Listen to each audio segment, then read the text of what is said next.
Hello nerds, welcome back to an episode of MYON, your source for the music and music production news. We have some new software and plugins to talk about today. Before we get started, make sure to like button and subscribe if you're new here. Just a reminder, if you guys want to support the channel, a great way to support is by buying something via the Plugin Boutique affiliate link.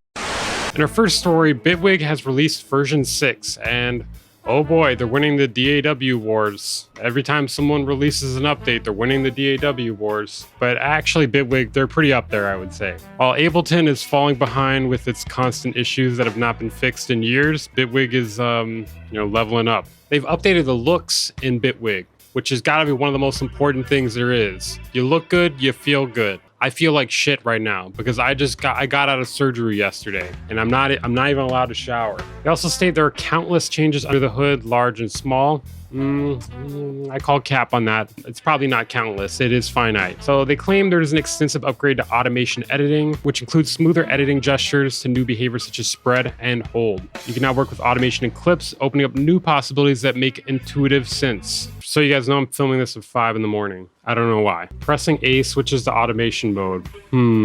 That seems a little familiar to me. Overlaying each track with the parameter you last touched, or any other single lane you choose, or reach for the detail editor panel where you can now access all automation for any track. So the gestures make editing quicker and more unified. Clicking on a line will draw a new point as usual, but clicking near it lets you quickly move the line up and down. The interface clearly highlights which part of the curve is in play before you even click. You can freely drag automation point past the points to overwrite them. The vibe of this is very Infiltrator-esque. Maybe I just look at Infiltrator too much. Everything looks like Infiltrator to me at this point. I don't fucking know. Yeah, no, Infiltrator mentioned, whoa! So the automation spread feature brings variation to your automation. When it's applied, an automation point gives you a random value within a range on each pass. Points can also have a hold behavior, so they stay at a flat value until the next point is reached. Clips offer this same approach for automation.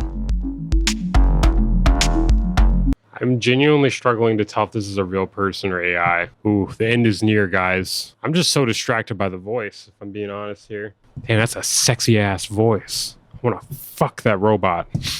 Just kidding, JK. So basically it seems like you can edit automation clips independently of MIDI clips, and then you can have like repeating patterns. You can still use track automation in the same way as you could before, but with all the new editing improvements.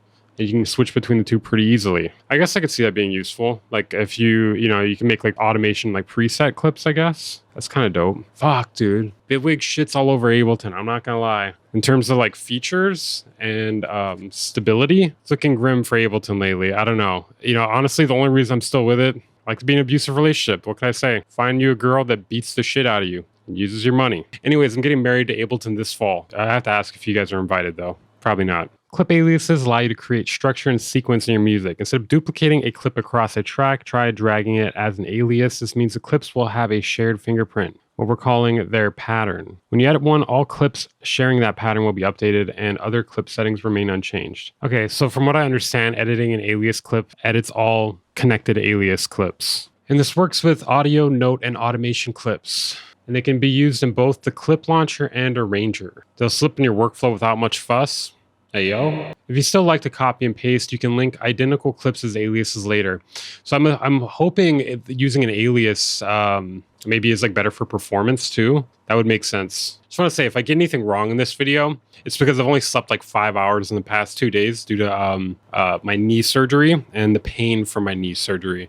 But the content must continue, and I'm already 2 days late to this Bitwig 6 thing. Guide your notes with key signature. Ableton has this, FL Studio has this, I believe. I mean, I know Bitwig was made by one of Ableton's ex-developers, but it's like the better brother. From the editor settings, you can either keep the piano color pattern or have the background adapt to the current scale.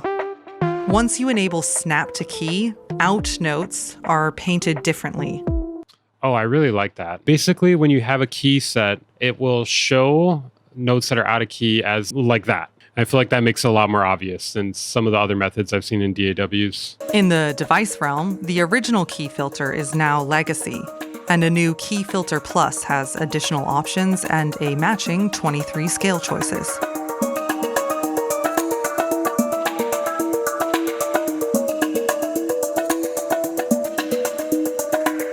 This key filter thing seems pretty snazzy. Not gonna lie. Ableton looking kind of gay right now. Oh.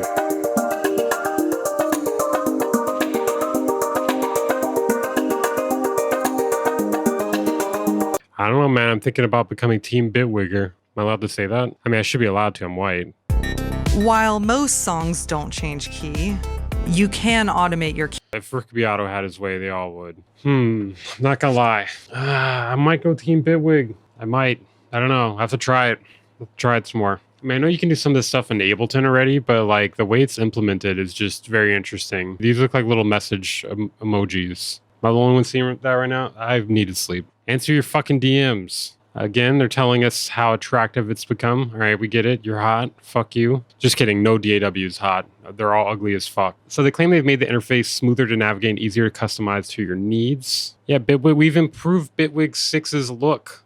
Look at it. It's got dimples and freckles in this new update. We've introduced a mewing. Now look at that chiseled jawline. This video is crazy. This video is nuts. The clip launcher now visualizes the clip position and loop count for each track. Okay, I get what they mean by that. That's cool. They're kind of shitting on Ableton with this update. Is there anything I missed? Is there anything I got wrong? Let me know. Like I said, I only had a few hours of sleep in the past few days. I look like I'm dying. Okay, I'm back after sleeping for like 2 hours. Knee surgery is cool. All right. In our next story, Spotify has added a DM feature because why not? I was thinking more why. Because so many things to say about this. One, there's no comment system for some reason. Actually, that's all I got. I think that's all I got. But it's weird that we have DMs but we have no comments. I don't know. How long before Spotify just turns into TikTok? The platform is aiming to keep more of these word-of-mouth recommendations, which it calls one of the most powerful ways for people to discover music within its own service. Spotify users have told us they wanted a dedicated space within the app to share songs, podcasts, or audiobooks they're excited about with friends and family, and an easy way to keep track of recommendations. I'm calling cap. I don't think very many people wanted this. Let me know down in the comments, guys. Did you want this? Is that a fucking horn? Is my hair doing like a horn thing? All right, we're just going to leave it like that. Maybe this is a consequence of not sleeping. I get demon horn. Just one of them. Definitely not being the demon allegations today, huh? If you're one of these people that claims that they wanted Spotify with dedicated space for DMs to share songs, let me know down in the comments. I've never heard of a single person ever saying this. This could actually be a good thing, though, for musicians, maybe. This is a little odd because I can't remember the last time Spotify has done something that may be good for musicians. They're probably going to punish us in some way within the next, 28 days. In our next story, we got another reverb plugin. So it is called MYON, and it's a reverb system that recursively processes its own reflections, creating a resonating space controlled in real time by the user. MYON lets you navigate from simple static rooms to dynamic feedback environments where decay, resonance, and spatial modulation interact, revealing drones, tones, and textures hidden within your input. You can find resonant frequencies inside your own material. Yeah, I can already do that. I use an EQ. Create drones from every input. Maybe that's what they're meaning. Generate shifting harmonic pads. Create slowly morphing feedback textures. Erode or smear melodic line. Let's just see how it sounds.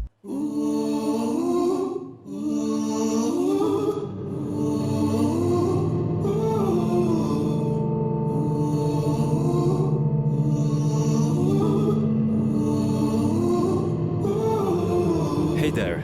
Is that supposed to sound good? Am I crazy? Sound like ass cheeks.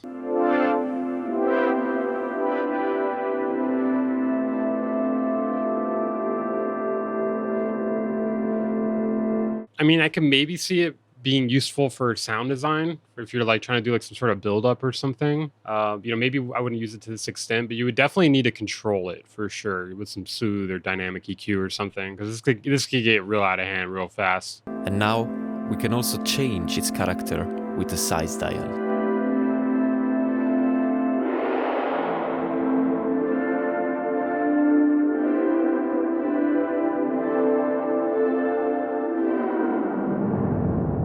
That sounded cool with the pitch bend or pitch modulation or whatever the fuck. I mean, it's interesting. It's a little bit different. I don't know. It's kind of hard to say how valuable this is. There is a demo though. Maybe this could be something to review on the Patreon and channel memberships. I could review this pretty quickly. I'm gonna have like a review of something like this available every week, and you guys can vote for like what you want me to review. Essentially, maybe I'll have like a section in the Discord where you can do it or something. But yeah, this is $49.90. So unless you really want it, I don't know about that. Holy shit, this is expensive.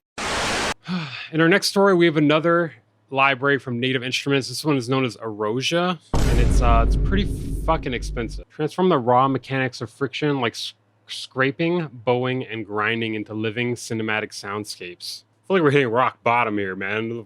Yeah, let's use some scraping and make that into a cinematic soundscape. I don't know, maybe it could work. From bowed piano strings to the shimmer of a crystal bechet. It has 200 presets. It has 200 presets and reimagined instruments. This is what it sounds like.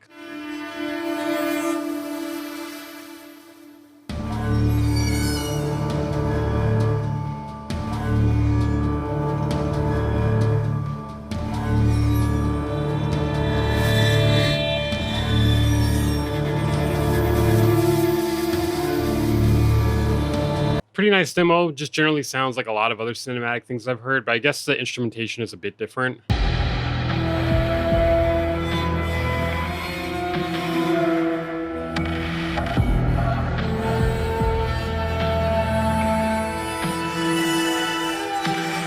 I mean, the demo's not bad. I don't know if it's $149. Not bad, though. I don't know about that. If you're interested in EROSIA, it'll be linked down in the description. There's more information on it, but I kind of just don't really give a shit. I'm not gonna lie. Don't really care. It seems just like all their other libraries. It has, several layers you can control. It's got some effects and some, stuff, general stuff you can mess with. It looks like there's a harmonic resonator. It looks like there's like 4 layers here. I don't know.